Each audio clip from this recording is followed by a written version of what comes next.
கண்ணீர் கடலிலே விழமாட்டார், அவர் கண்ணீர் கடலிலே விழமாட்டார்.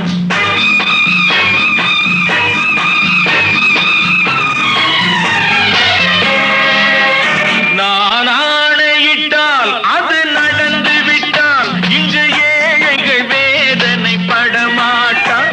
உயிர் உள்ளவரை ஒரு துன்பமில்லை, அவர் கண்ணீர் கடலிலே விழமாட்டார், அவர் கண்ணீர் கடலிலே விழமாட்டார்.